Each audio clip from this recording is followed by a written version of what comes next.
तो hello dear student, स्वागत है आपका अपना प्यारा यूट्यूब चैनल जिसका नाम है एटीसी हब। मैं अंकित भैया आपका मोस्टली वेलकम करता हूं हमारे प्यारे से यूट्यूब चैनल पे।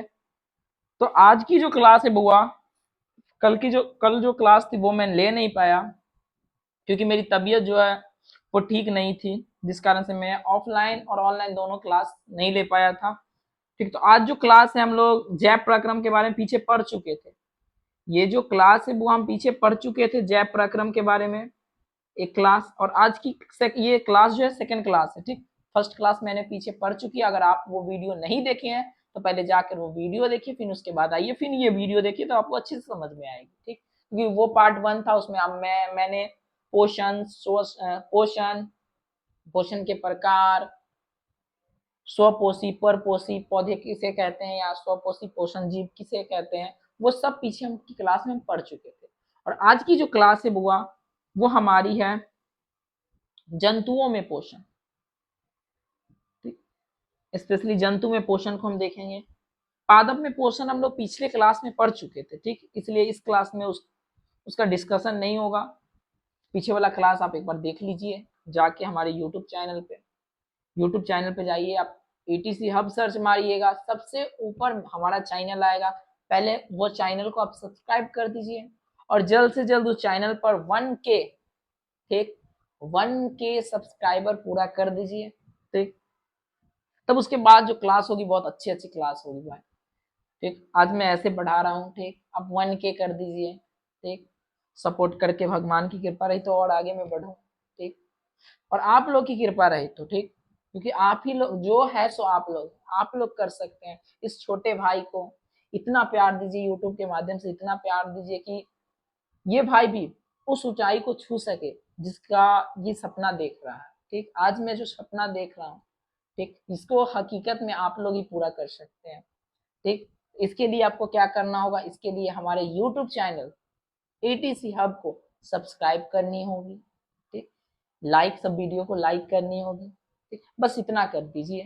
ठीक, आप हमारे लिए, आप अपने छोटे भाई के नाते, आप अपने बड़े भाई के नाते, ठीक, इतना कर दीजिए प्लीज। तो चलिए आज की क्लास को हम बिना किसी देरी के, बिना किसी झंझट के क्लास को हम स्टार्ट करते हैं। अगर आप अभी तक रेडी नहीं हुए हो क्लास से तो आप रेडी हो जाओ। एक नोट ले लो, नोटबुक ले लो, एक पेन ले लो, और जैसे जैसे मैं पढ़ाते जाता हूँ वैसे वैसे प्रॉपर नोट्स आप बनाते जाओ। ठीक, अब ये नहीं कि आज क्लास देख लिए, नोट्स फिर हम यूट्यूब पर वीडियो तो डाली हुई है फिर हम क्लास खोलेंगे और देख लेंगे, नहीं। जैसे जैसे मैं पढ़ा रहा हूँ वैसे वैसे आपके कॉपी में वो नोट्स होते जाएंगे। ठीक, तब पढ़ने में मजा आएगा। ठीक, समझे? तो चलो आज की जो क्लास है वो 2027 में जो एग्जाम देंगे मैट्रिक बोर्ड के जितने भी बच्चे, उसके लिए ये क्लास है। ठीक, तो मन लगाकर ध्यान से इस क्लास को हम देखेंगे और पढ़ेंगे।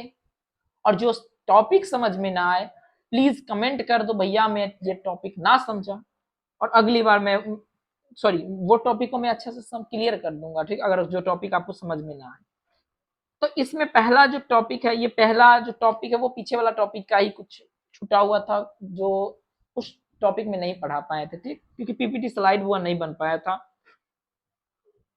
क्योंकि मेरा नेटवर्क काम नहीं कर रहा था, जिस कारण से इंटरनेट की कमी के कारण मैंने पीपीटी स्लाइड तैयार नहीं कर पाया था, जिस कारण से आप लोग की क्लास नहीं हो पाई थी। ठीक, अब देखो ध्यान से, उपापचय क्या है? सजीवों के शरीर में संपन्न होने वाली, सजीवों के शरीर में संपन्न होने वाली वे सारी रासायनिक क्रिया उपापचय कहलाती है। ठीक, इसमें इसके दो प्रकार होते हैं, अपचय और उपचय। उपचय में अणु जुड़ते हैं और अपचय में अणु टूटते हैं। ठीक, बस इतना ही जानना था।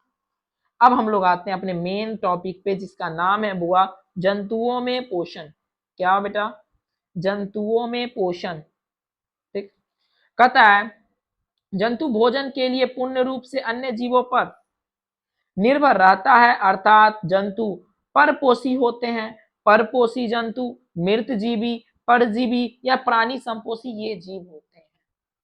ठीक, जो भोजन के लिए हम लोग भोजन के लिए बुआ किस पे आश्रित है बताओ? हम लोग भोजन के लिए किस पे आश्रित है? अरे पेड़ पौधे पर आश्रित है। क्योंकि हम लोग अपना भोजन तो स्वयं नहीं बनाते हैं, क्योंकि हम लोग किसी का बनाया हुआ भोजन को खाते हैं। जैसे पेड़ सब्जी देगी तो उस सब्जी से हमारे घर में फिर सब्जी बनेगी, फिर उस सब्जी को हम रोटी के साथ, चावल के साथ, जैसे मन करे तैसे खा सकते हो आप। ठीक, अब देखो ध्यान से, पोषण के कई चरण, पोषण जंतुओं में पोषण कई चरणों में संपन्न होती है। ठीक, पहला आता है अंतःग्रहण। अब अंतःग्रहण क्या है से देख लो हुआ, और दूसरा पाचन। अंतःग्रहण देखो, कहता है जंतुओं द्वारा भोजन को शरीर के अंदर ग्रहण करने की क्रिया को अंतःग्रहण कहते हैं। यानी कि हम भोजन को नीचे से उठा के, नीचे कहने का मतलब अपने थाल में, पत्ता में, जहां पे भोजन हो, ठीक, टूट पड़ना है पहला नंबर। भोजन पे पहला नंबर टूट पड़ना है, जहां पे भोजन देखो वहां पर टूट पड़ना, और खा पी लो, उसके बाद जिससे लड़ने का मन हो लड़ो, नाराज होने का। हाँ, और एक और चीज बात, आप जब कभी नाराज हो, ठीक, तो खाना उना खा के भाई नाराज होना चाहिए। ठीक, समझ गया, क्योंकि फीलिंग मेरे को पता है। ठीक, जो खाना खाने से पहले अगर नाराज होते हो, ठीक, तब इतना जोर से भूख लगती है, उसके बाद शर्म के मारे खाना भी खा नहीं पाते हैं। ठीक, इसलिए पहले भर पेट खाना खा लो, उसके बाद नाराज होना है नाराज रहो भाई, जो रहना सो। ठीक, समझ गए। पहला होता है अंतःग्रहण। अंत मतलब अंदर, ग्रहण मतलब लेना। ठीक, अंदर हम भोजन को ले रहे हैं, वो अंतःग्रहण कहलाती है। जैसे जंतुओं द्वारा भोजन को शरीर के अंदर ग्रहण करने की क्रिया को अंतःग्रहण कहते हैं। हम शरीर के अंदर भोजन को ग्रहण कर रहे हैं, क्या कहला रहा है, अंतःग्रहण कह रहा है। अब शरीर के अंदर भोजन चला गया, अब उसके बाद उसका पाचन भी तो होगा, बिना पाचन किए हमको एनर्जी कहां से मिलेगी। तो अब क्या होगी बुआ, शरीर के अंदर भोजन, शरीर के अंदर भोजन को सरल अणु में विघटित होना पाचन कहलाती है। जब हमारे शरीर के अंदर भोजन जाएगा, वो और टुकड़े में बटेगी। ठीक, और टुकड़े में क्या होगी, वो बटेगी, धीरे धीरे बहुत टुकड़े में बट जाएगी। बटने के बाद एकदम मक्खन जैसा जब हो जाएगी, तब हमारे शरीर के आगे वाला भाग छोटी आंत में पहुंचेगी। ठीक, अब देखो ध्यान से, उसके बाद आता है वो हमारा अवशोषण। क्या आता है, अवशोषण। कहता है पाचन क्रिया के फलस्वरूप भोजन सरल अणु आंत के दीवारों द्वारा अवशोषित होकर रक्त यानी सॉरी रुधिर यानी रक्त में मिल जाते हैं, जिसे अवशोषण कहते हैं।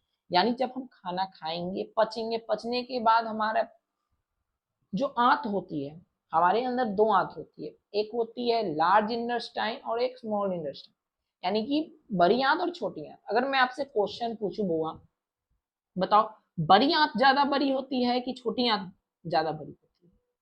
ठीक, और इसका आंसर आप कमेंट में बताओ। ठीक, छोटी आंत बड़ी होती है, और बड़ी होती है तो कितनी बड़ी होती है। ठीक, बेसिकली अगर आगे की क्लास में तो मैं बताऊंगा ही, लेकिन अभी आप कमेंट कर दो अगर आपको पता है जो छोटी आंत की लंबाई कितनी होती है, तब मैं आगे की क्लास में तो मैं बताऊंगा, लेकिन कमेंट में आप ये बता दो छोटी आंत की लंबाई कितनी होती है। ठीक, आगे देखो बुआ, ये हो गया हमारा अवशोषण। अब होता है स्वांगीकरण। स्वांगीकरण क्या होता है, पोषण के जिस चरण में ऊर्जा का उत्पादन होता है उसे हम स्वांगीकरण कहते हैं।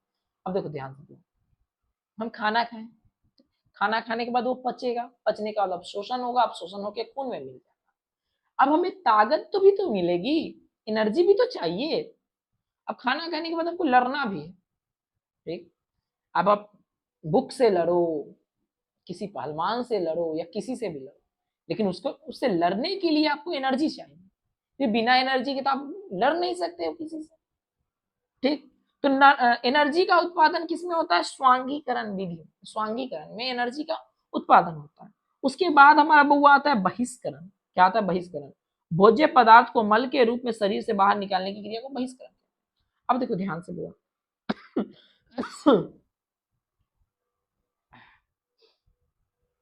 अब आप भोजन तो किए हो, आप भोजन कर लिए, भोजन पच भी गया भाई, एनर्जी भी हमें आ गई। अब एनर्जी आने के बाद हमारे शरीर के अंदर वेस्ट पार्टिकल बचती है। जैसे एग्जांपल के थ्रू आपको मैं समझाना चाहूंगा, आपने तेल पिराने गए हैं, वो जो सरसों का तेल आता है, उसको आप जाइएगा ना मिल में पिराने के लिए, तो वहां पर देखना, जब तेल निकल जाएगी तो उससे वेस्ट मटेरियल उसका बच जाता है, ठीक। जैसे हमारे गांव, हमारे के यहाँ की भाषा में उसको खरी कहते हैं, ठीक। आपके यहाँ क्या कहते हैं कमेंट में बताना, ठीक। जो आपके यहाँ वो जो वेस्ट मटेरियल बच जाती है उसको क्या कहते हैं, क्योंकि हमारे यहाँ तो उसको खरी कहते हैं, आपके यहाँ क्या कहते हैं आप हमें बताएंगे, ठीक। तो देखो जो बच गया अवशिष्ट पदार्थ उसको हम शरीर से बाहर निकालेंगे, वो क्रिया कहलाती है हमारा बुआ बहिष्करण, यानी शरीर से भोज्य पदार्थ जो मल के रूप में बचा उसे शरीर से बाहर निकालने की क्रिया को बहिष्करण कहते हैं। दिक्कत, यहां तक दिक्कत किसी को, यहाँ पर दिक्कत नहीं तो बोलो भैया नो आई एम, मुझे दिक्कत नहीं है, ठीक। क्योंकि दिक्कत नहीं तो अब आगे की क्लास को मैं स्टार्ट करूंगा। आगे है बुआ हमारा प्यारा सा नन्हा मुन्ना अमीबा, ये है हमारा अमीबा, ये जो देख रहे हो, ये जो देख रहे हो ये है बुआ हमारा अमीबा, ये इसी के बारे में हमको भी पढ़ना है, ठीक। अमीबा के बारे में देखोगे क्या कहता है अमीबा, यह एक सरल प्राणी संपोषी है, ठीक। यह एक सरल सूक्ष्म प्राणी है, यह मृदु जलीय एक कोशिकीय जीव तथा अनिश्चित आकार के प्राणी है। ये मृदु जलीय जीव है, इसका कोई आकार नहीं होता है, पहला नंबर, जिसको आप कैसे भी बना दो। ये अमीबा है, अमीबा है,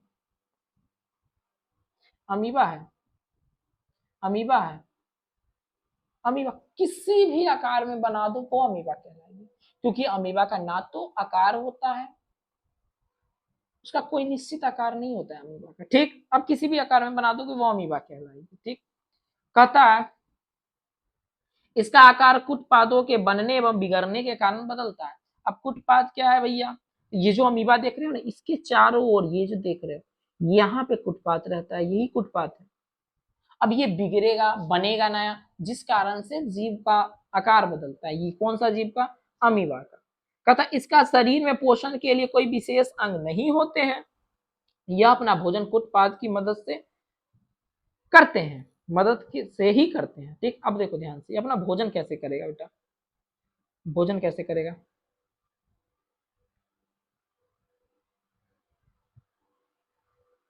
देखो अपना भोजन कैसे करेगा, पहले मैं इसको रिरेज कर दूं अच्छा से, इसको समझो, ठीक। अब ये अपना भोजन कैसे करेगा, जैसे देखो ये अमीबा है, इसके पास यहाँ भोजन आया, तो जब भोजन आएगा तो ये अपना मुंह को ऐसे कर लेगा और इसको खा जाएगा, ऐसे करके देखो वेट, यहाँ पे भोजन को पकड़ा, अभी पकड़ लेगा पूरी तरह से, देखो कैसे पकड़ेगा। अब यहाँ से इसको बंद कर लेगा, जब बंद कर लेगा तो कुछ इस प्रकार की संरचना इसकी मिलेगी हमारे पास। अब इसके अंदर ये आ गया, तो ये जो अंदर ले लिया यही कहलाता है हमारा पोषण कर लिया, वो खा लिया भोजन को, ठीक। आगे देखना, अमीबा अपने सतही स्तर से उंगली नुमा जैसी संरचना बनाती है जिसे हम कुटपाद कहते हैं। अमीबा जो होती है अपने सतही स्तर से ऐसे करके एक संरचना बनाती है जिसे हम कुटपाद कहते हैं, ठीक। यह कुटपाद अपने चारों ओर प्याले नुमा संरचना बनाती है जिसे फूड कप कहते हैं। ये जो अमीबा होंगी ये अपने चारों ओर जैसे कुटपाद का निर्माण किया तो ऐसी संरचना बनाएगी। अब इसके अंदर भोजन आएगा तब इसको बंद कर लेगा, ठीक, बंद कर लेगा। अब इसके अंदर भोजन आ गया, अब इसके अंदर जब भोजन आ गया, अब भोजन आने के बाद क्या करेगा, समझ गए। आगे देखो, आगे आगे हम देखेंगे बुआ अमीबा पोषण, अमीबा का जो भोजन होता है शैवाल के छोटे छोटे टुकड़े, बैक्टीरिया, छोटे छोटे एक कोशिकीय जीव तथा मृत कार्बनिक पदार्थ के छोटे छोटे टुकड़े होते हैं, ये अमीबा का भोजन होता है, ठीक। कहता अमीबा में पोषण अंतःग्रहण पाचन बहिष्करण प्रक्रिया द्वारा पूर्ण होती है। जिस प्रकार हमारा पोषण में पहले तो पहले हम अंतःग्रहण कहते हैं, फिर उसका पाचन होता है, फिर थर्ड प्रोसेस में उसका अवशोषण होता है, फोर्थ प्रोसेस में उसका स्वांगीकरण होता है और फिफ्थ पोजीशन में उसका जो होता है बहिष्करण होता है। ये 5 गो स्टेप होता है। फर्स्ट स्टेप आपको पता है, सेकेंड थर्ड फोर्थ और फिफ्थ स्टेप में पूरे भोजन का पचने तक की क्रिया हो जाती है। बहिष्करण की तक की क्रिया। लेकिन अमीबा में 3 ही गो होता है, या तो वो अंतःग्रहण होगा या अंतःग्रहण होगा, अंतःग्रहण होने के बाद पाचन होगा, पाचन के बाद बहिष्करण हो जाएगा। बस ये 3 प्रक्रिया द्वारा अमीबा अपना भोजन कर लेता है, और हम लोग में 5 प्रक्रिया लगती है, जो कि पीछे हम आपको बता चुके हैं। ठीक, आगे देखेंगे। कहता है अमीबा में पोषण के अंतःग्रहण के लिए मुख जैसी कोई निश्चित स्थान नहीं होती है, बल्कि शरीर के किसी भी स्थान से भोजन को ग्रहण कर सकते हैं। यानी कि इसको भोजन ग्रहण करने के लिए कोई निश्चित स्थान नहीं होती है, ये शरीर के किसी भी भाग से, जैसे देखो ये यहां से भी भोजन को ग्रहण कर सकती है, यहां से भी कर सकती है, यहां से भी कर सकती है, कहीं से भी ये भोजन को ग्रहण कर सकती है। जिस प्रकार हमारे हमको भोजन करने के लिए ऊपर वाले ने मुंह दिया है, ठीक, जिससे हम अपने भोजन को अंदर ले जाते हैं, ठीक, नली द्वारा अंदर जाती है। ठीक, उसी प्रकार क्या होता है, अमीबा जो होते हैं, अमीबा के पास कोई निश्चित मुख नहीं होता है, ठीक, जिससे वो भोजन को ग्रहण करे। चलो एक क्वेश्चन हमें बताओ, मेरे दिमाग में अभी क्वेश्चन एक आई, जैसे कि हम सांस लेते हैं, भोजन करते हैं, सांस लेने वाली भी जो रास्ता होती है वो एक ही है बुआ, और भोजन करने वाली भी रास्ता एक ही है। लेकिन इसको ना आगे जाके 2 पार्ट में बढ़ जाता है। ये एक चल जाता है हमारा अमाशय में, और दूसरा चल जाता है फेफड़ा में। सांस वाला जो नली है वो हमारा फेफड़ा में चल जाती है, और जो भोजन वाली नली है वो अमाशय में चल जाती है। तो आपको बताना है इसका आंसर कमेंट में, जो वो कौन सा पार्ट है शरीर का जो इसको 2 पार्ट में बांट देता है, ठीक, उसको क्या कहते हैं, उसका नाम क्या है, कमेंट में इसको बताओ बुआ। ठीक, अब देखना, भोजन जब अमीबा के बिल्कुल समीप होता है तब अमीबा भोजन के चारों ओर अपने कुटपादों का निर्माण करता है। कुटपाद तेजी से बढ़ता है और भोजन को पूरी तरीके से घेर लेता है। धीरे धीरे कुटपाद के सिरे एवं पश्च आपस में जुड़ जाते हैं। इस तरह भोजन रसधानी का निर्माण होता है, जिससे भोजन के साथ कुछ जल भी होते हैं। जब वो भोजन को ऐसे ग्रहण किया, वो ठीक ऐसे ग्रहण किया, ठीक, इसके अंदर भोजन आ गया, ऐसे ग्रहण किया, अभी ग्रहण करने के बाद अंदर ले जाएगा। जब ये अंदर ले गया, ठीक, जब ये अंदर ले गया, अब अंदर ले जाने के बाद क्या करेगा ये, वो जब लिया तो वो भोजन रसधानी का निर्माण कर लिया। किसका, भोजन रसधानी का निर्माण। अब भोजन रसधानी के साथ उसमें कुछ जल की भी अंश चले गए, ठीक, क्या चले गए, जल के अंश। ठीक, आगे देखो,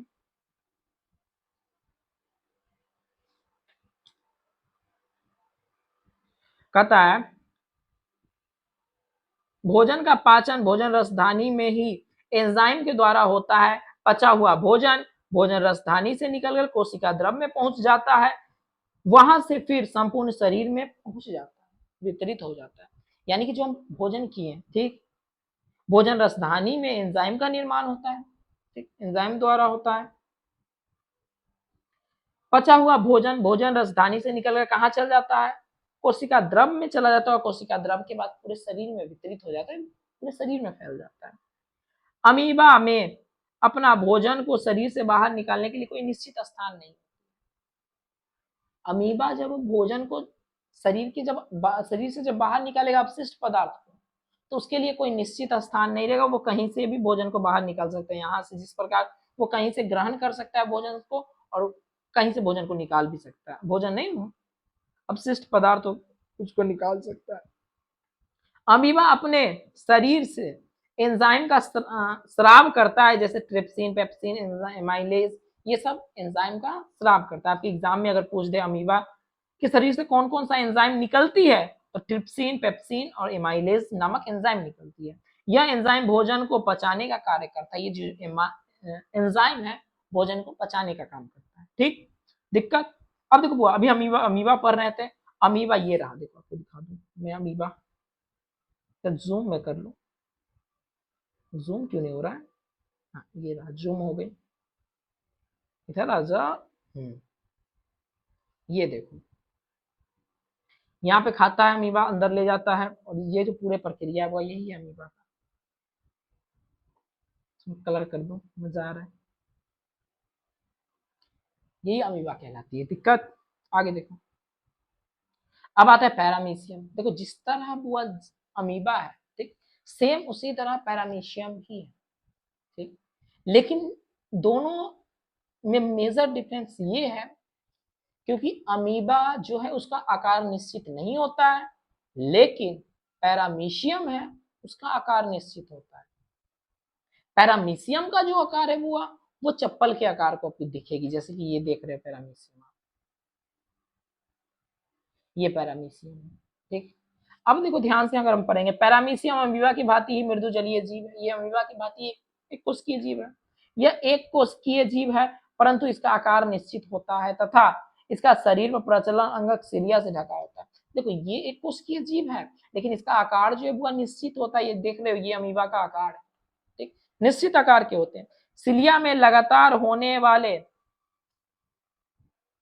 वाले गति भोजन के कण को कोशिका मुख तक ले जाते हैं। यानी कि देखो इसके शरीर, इसका मुख है यहाँ पे, अब मान के चलो भोजन का कोई कण यहाँ आया, अब ये क्या करेगा, सीलिया में ऐसे ऐसे गति होती है, अभी गति के कारण यहाँ से भोजन चलते चलते चलते चलते चलते चलते चलते चलते यहाँ मुख तक आएगी और इसके बाद ये अंदर चली जाएगी। ठीक, समझ गया ना। अब देखो ध्यान से, यह चप्पल के आकार का होता है। इसका जो आकार होता है बुआ, ये चप्पल के आकार का होता है। आपने चप्पल देखा है? मैं भी रहता तो दिखा देता, लेकिन यहाँ पे है नहीं। ठीक, तो चप्पल के आकार का होता है अमीबा। या सॉरी पैरामीशियम ना पढ़ रहे हैं तो वो आप लोग कंफ्यूज करवा देते हैं, पैरामीशियम पढ़ रहे हैं तो ठीक, पैरामीशियम का जो आकार है वो चप्पल के आकार का है। दिक्कत अब आता है हमारा टॉपिक मानव पाचन तंत्र। क्या है? मानव पाचन तंत्र। कहता है मनुष्य तथा उच्च श्रेणी के जंतुओं में भोजन को पचाने के लिए विशेष अंग जो आहार नाल कहलाते हैं, विशेष अंग होते हैं। हम लोग को भोजन को पचाने के लिए एक विशेष अंग जिसे हम कहते हैं क्या? आहार नाल। क्या कहते हैं बुआ? चलिए इधर, आहार नाल कहते हैं। आहार नाल से संबंधित कुछ पाचन ग्रंथि होती है जो पाचन के लिए पाचक रस का स्राव करती है, जिससे भोजन का पाचन होता है। यानी पाचन, आहार नाल से संबंधित कुछ पाचन ग्रंथियां भी होती है जो पाचन के लिए पाचक रस का स्राव करती है, जिससे भोजन का पाचन होता है, जिससे भोजन पच जाता है। ठीक, वैसे अंग जो भोजन को पचाने में सहायता करते हैं उसके सामूहिक रूप को पाचन तंत्र कहते हैं। यह जटिल भोज्य, हाँ, ये जटिल भोजन सरल पदार्थ के रूप में टूट जाते हैं। जटिल भोजन जो होते हैं सरल पदार्थ के रूप में, सूक्ष्म छोटे पदार्थ के रूप में टूट जाते हैं। दिक्कत, अब देखो ध्यान से, अब आते आहार नाल। सबसे अब पाचन तंत्र की, मनुष्य पाचन तंत्र की जो सबसे पहला जो टॉपिक है हमारा बुआ, वो है हमारा आहार नाल। ठीक, यह एक कुंडलित संरचना होती है जिसकी लंबाई 8 से 10 मीटर यानी 32 फीट होती है। अब एक क्वेश्चन, ठीक, ये क्वेश्चन मैंने आपको अभी क्लास में पूछा था, पिछली क्लास में। ठीक है, इसकी लंबाई कितनी होती है? यह मुख गुहा से शुरू होकर मल द्वार तक फैली होती है। मुख से शुरू होकर जहां से हम मल निकालते हैं वहां तक ही फैली होती है। आहार नाल के अंतर्गत मुख गुहा, ग्रास नली, अमाशय, छोटी आंत, बड़ी आंत, मलाशय, गुदा आते हैं। इसके अंदर जितने भी अंग हैं इसके अंदर आते हैं। ठीक, सबसे पहले हम पाचन ग्रंथि देख लेते हैं। कहता है यह ग्रंथि भोजन को पचाने वाले एंजाइम का निर्माण करती है, जिसके अंतर्गत लार ग्रंथि, यकृत, पित्ताशय, अग्नाशय इत्यादि आते हैं। ठीक, मुख के अंदर लार ग्रंथि होती है, जो जब आप खाइएगा ना भोजन तो भोजन में लार को मिला देगा। ठीक, जिस कारण से भोजन पचने में हेल्प करती है। तब ना आप रोटी जब चबाइएगा तो चबाते चबाते आपको रोटी मीठा लगने लगता है, तो उसी एंजाइम के कारण। अब एक क्वेश्चन और मैं आपसे पूछता हूँ, ठीक, इसका जवाब कमेंट में दे देना, नेक्स्ट क्लास में हम इसका जवाब मैं बता दूंगा। ठीक, अगर आपको पता ना हो तो। क्वेश्चन ये है, जो मनुष्य एक दिन में, प्रतिदिन में कितना लार का स्राव करता है, यानी लार को निकालता है एक दिन में? इसका आंसर आप कमेंट में बताओ टाक्स। ठीक, अगर पता होगा तब, नहीं पता हो तो अंकित भैया हैं आपके लिए बैठे हुए। मुख गुहा, पाचन मुख गुहा से प्रारंभ होती है। यह ऊपरी तथा निचले जबड़े से घिरी रहती है। जो मुख देख रहे हो आप, यही मुख गुहा मतलब गुफा, जिसके अंदर हमारा भोजन जाता है। ठीक, इसी के अंदर हमारा भोजन जाता है। ठीक, मुख गुहा एक खोखली जगह होती है जिनमें एक जीभ, 3 जोड़ी लार ग्रंथि तथा 32 दांत होते हैं। कि मुख के अंदर एक जीव है प्यारा सा हमारा, मुख के अंदर 3 जोड़ी लार ग्रंथि है जिससे लार का स्राव होते हैं, और हमारे 32 प्यारे प्यारे दांत जिसे हम खोना कभी नहीं चाहते। क्या आप खोना चाहते हो अपने 32 दांत को? ये रहा देखो कितना प्यारा प्यारा दांत है, ये देख रहे हो दांत है हमारी। ठीक, जीभ की मैं बात करूं, जीभ जीभ मुख गुहा के फर्श पर स्थित एक मांसल संरचना होती है, मांस की तरह, जैसे देख रहे हो जीभ में कोई हड्डी है नहीं, मांस की तरह संरचना है। इसका अगला सिरा स्वतंत्र तथा पिछला सिरा फर्श से जुड़ी होती है। हमारा आगे वाला बॉटम देखो, आगे वाला जो है वो है खाली, ठीक, किसी से जुड़ी हुई नहीं है, लेकिन पीछे वाला अगर हम बात करें अंदर वाला, तो ये जो है वो जुड़ी हुई है, ठीक, अंदर से फर्श से। जीभ की ऊपरी सतह पर कई छोटे छोटे अंकुर होते हैं जिससे स्वाद का पता चलता है। हमारे जीभ के ऊपर ना बुआ, ये जो जीभ देख रहे हो, ये जो जीभ देख रहे हो, ये जो जीभ देख रहे हो, इस पे कई छोटे छोटे छोटे छोटे छोटे छोटे बहुत बड़े बड़े है रे, छोटे छोटे छोटे छोटे छोटे छोटे छोटे छोटे अंकुर होते हैं जिससे हमें स्वाद का पता चलता है। कोई पदार्थ मीठा है, कोई पदार्थ कड़वा है, कोई पदार्थ नमकीन है, इसका पता चलता है। अच्छा, तीता कोई स्वाद है? अगर मैं पूछूं तीता कोई स्वाद है, सबका आंसर आना चाहिए भैया नहीं, तीता कोई स्वाद नहीं है, ठीक, तीता कोई स्वाद नहीं है, ठीक, हमें तीखा लग रहा है वो स्वाद नहीं है। क्योंकि आप अगर मिर्ची को यहाँ पे रगड़ोगे, यहाँ भी लहरने लगेगा, आप मिर्ची को सिर में रगड़ो तब भी लहरने लगेगा, पता चल जाएगा तीता होता है, ठीक। लेकिन आप मिठाई को यहाँ पे रगड़ो, क्या आपको मीठा का स्वाद पता चलेगा? हाथ पे रगड़ो, मीठा का स्वाद पता चलेगा? नहीं चलेगा। नमक को रगड़ो यहाँ पे, क्या नमकीन का स्वाद पता चलेगा? नहीं चलेगा। नींबू को यहाँ रगड़ो, क्या नमकीन का स्वाद पता चलेगा? नहीं चलेगा। समझ गया? तो तीखा कोई स्वाद नहीं है, ठीक, समझ गए? आगे देखो, इन इन्हीं स्वाद कलिका द्वारा मनुष्य को भोजन के विभिन्न स्वादों का पता चलता है, जैसे अभी हम बताएं मीठा, कड़वा, खट्टा इत्यादि का पता चलता है, ठीक। जीव अपनी गति के द्वारा भोजन को ग्रहण करता है। जीव जो है बुआ, यही भोजन को अंदर निगलने में मदद करता है। और एक चीज, जब हम बोलते हैं ना, तो बोलने में भी हमको मदद करती है जीव। अब बिना जीव के बोल नहीं पाइएगा।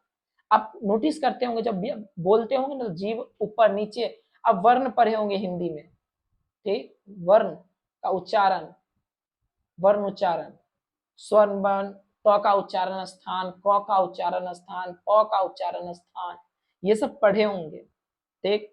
तो नहीं पढ़े हो तो कोई बात नहीं, अंकित भैया बायो के साथ साथ हिंदी की भी क्लास लेगी, अभी तो फिलहाल बायो की क्लास लेगी, हिंदी की भी क्लास लेंगी बहुत जल्द, उसकी भी क्लास आ जाएगी। फिलहाल तो अभी हिंदी बायो की क्लास चलेगी कुछ दिन, उसके बाद हिंदी की भी क्लास आ जाएगी। अगर आप लोग ने कमेंट में अगर हिंदी भी पढ़ना चाहते हो तो कमेंट में हिंदी लिख दो, ठीक, जिससे मुझे पता चले हाँ आप लोग हिंदी में इंटरेस्टेड हो, तो मैं हिंदी की क्लास लूंगा, ठीक, समझ गया ना?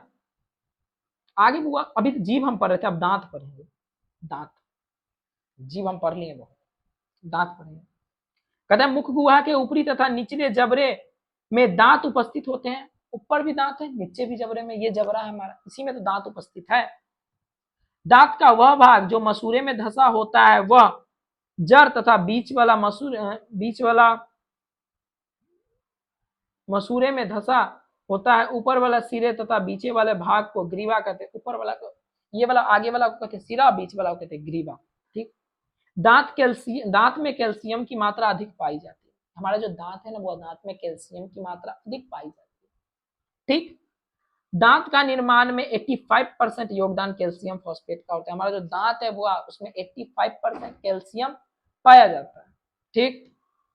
मानव दांत के 2 परत होते हैं, बाहरी परत को इनामेल तथा आंतरिक परत को डेंटाइल कहते हैं। और हमारे दांत के ऊपर ना 2 परत होते हैं, एक होते हैं आंतरिक परत, एक होते हैं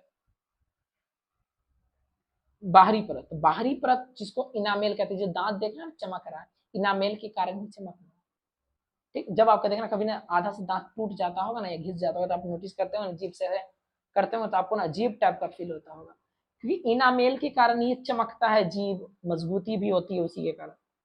मानव शरीर का सबसे कठोर भाग दांत का इनामेल ही होता है, जस्ट हम बताएं इनामेल सबसे कठोर भाग होता है इनामेल, जो कैल्शियम फॉस्फेट का बना होता है। जो किसका बना होता है? कैल्शियम फॉस्फेट का बना होता है, जो दांत की रक्षा करता है, जो दांत की क्या करता है? रक्षा करता है। दूध के दांत हुआ, वैसे दांत जो जीवन में एक बार आते हैं उसे दूध के दांत कहते हैं, इसकी संख्या 20 होती है। जीवन काल में दूध की दांत एक बार आई आती है। आपके बचपन में टूटा होगा आगे वाला दांत, नीचे वाला दांत दोनों। मेरा तो टूटा है भाई, आप लोग का टूटा है कि नहीं कमेंट में बताना, क्योंकि हमारा ऊपर वाला दांत टूटा था, नीचे वाला भी टूटा था, ठीक, साइड वाला भी टूटा टूटा था। देखो ध्यान से, अब ये हुई दूध की दांत। दूध की दांत की अगर संख्या पूछी जाए एग्जाम में ऑब्जेक्टिव में, तो आप निफिक्र होकर 20 मार दीजिएगा, सही हो जाए। ठीक, कहते हैं दूध की दांत दांत 4 प्रकार के होते हैं। दूध के दांत नहीं हुआ, दांत 4 प्रकार के होते हैं, कृतक, रदनक, अर्धचवर्णक और चवर्णक, ये 4 प्रकार हैं दांत। ठीक, अगर हम कृतक की बात करें, ठीक, इसे नोज टीथ भी कहते हैं। नोज टीथ कहने का मतलब नोज के जस्ट नीचे है, ये आगे वाला जो देख रहे हो, ये 2 4 यहाँ से देखिए 1 2 3 4, ये नोज टीथ कहते हैं, इसको कृतक कहते हैं। इसका काम बेसिकली होता है भोजन को काटने का काम करता है, ये भोजन को काटने का काम करता है। इसकी संख्या 8 होती है, ऊपर 4 और नीचे 4, इसकी संख्या कितनी होती है? 8। आपको 32 के 32 दांत गिनवा देते हैं। उसका रदनक या भेदक आता है, इसे आई तीत कहते हैं। आई के जस्ट नीचे यहाँ पे रहती है तीत, ये दिखाई दे रही है साइड में, जिससे हम चिरते हैं किसी चीज को। गन्ना खाए हो? गन्ना, गन्ना देखना, यहाँ वाला दांत आगे वाला से चिरते हो, यहाँ वाला दांत से चिरते हो। ठीक, यह भोजन को चीरने फाड़ने का काम करता है, ये भोजन को चीरने फाड़ने का काम करता है। ठीक, इसकी संख्या होती है 4, 2 इधर ऊपर 2 नीचे होती है। मांसाहारी जानवरों में यह अधिक नुकीली होती है। आप कुत्ता उत्ता को देखना है ना, ये सब ये वाला जो होता है ना बहुत निकली हुई रहती है। कभी जो भौंकेगा तो देखना यहाँ साइड वाला निकली हुई रहती है। शेर उड़ का देखना ना, यहाँ साइड वाला निकली हुई रहती है। ठीक, समझ गया? अब देखो ध्यान से, अग्र चवर्णक वो था रदनक चवर्णक, इसे चिक तिथ भी कहते हैं। चिक मतलब गाल, इसे जो पीछे होता है इसे चिक तिथ भी कहते हैं। यह भोजन को चबाने का कार्य करता है, इसकी संख्या 8 होती है, यानी 4 ऊपर 4 नीचे, इसकी संख्या 8 होती है। ठीक, अब आता है चवर्णक, और है क्या? नहीं, बस इतना। चवर्णक कहता इसका भी काम जो होता है भोजन को चबाने का होता है। बच्चों में अंति चवर्णक नहीं निकलते हैं, व्यक्ति में इसकी संख्या 12 होती है, वयस्क में इसकी संख्या 12 होती है। बच्चा में ये दांत नहीं निकलते हैं, जब आप बड़े हो जाओगे 18 साल क्रॉस कर जाओगे तो उसके बाद ये दांत आते हैं। ठीक, इसको अकल का दांत भी शायद कहते हैं। ठीक, मनुष्य के जीवन में कुल दांतों की संख्या होती है 52। आपसे एग्जाम में पूछ दे मनुष्य की दांतों की संख्या, अपने जीवन काल में मनुष्य के कितने दांत होते हैं, तो आप निफिक्र होकर कितना मारिएगा? 52, 52। क्या मारिएगा? 52। और 52 मार के अगर कहेगा हमको अंकित भैया बताए थे 52 मारने के लिए, आप 52 मार दीजिएगा, क्योंकि 20 जो होते हैं वो हमारा 20 जो होते हैं हमारा 20 होते हैं हमारा दूध के दांत, 20 हमारे दूध के दांत होते हैं और 32 होते हैं हमारा परमानेंट दांत। ठीक, दोनों को अगर हम मिला दिया जाए तो 52 दांत होते हैं, 20 इसके और 32 उसके। कहता है पक्षियों के चोंच दांत में, पक्षी के चोंच दांत का ही रूपांतरित रूप है, यानी पक्षी का जो चोंच है वो दांत का ही रूपांतरित रूप है।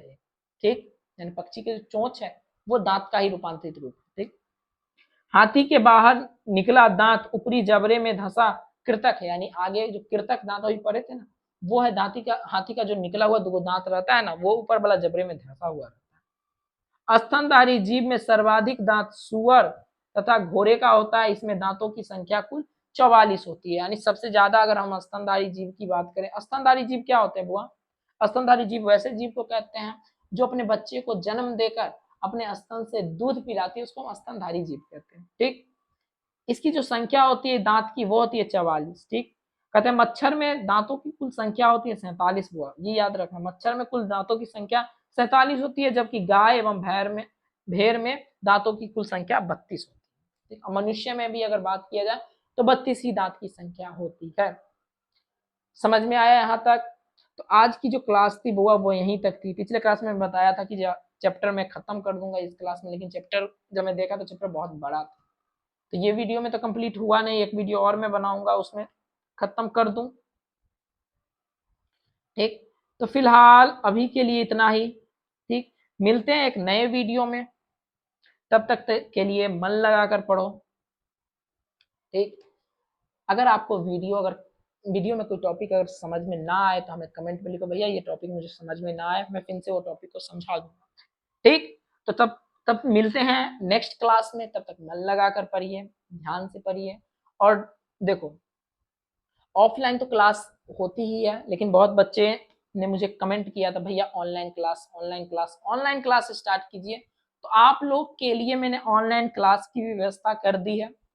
जो बच्चे ऑफलाइन नहीं पढ़ पाते हैं उसके लिए ऑनलाइन क्लास भी अवेलेबल है।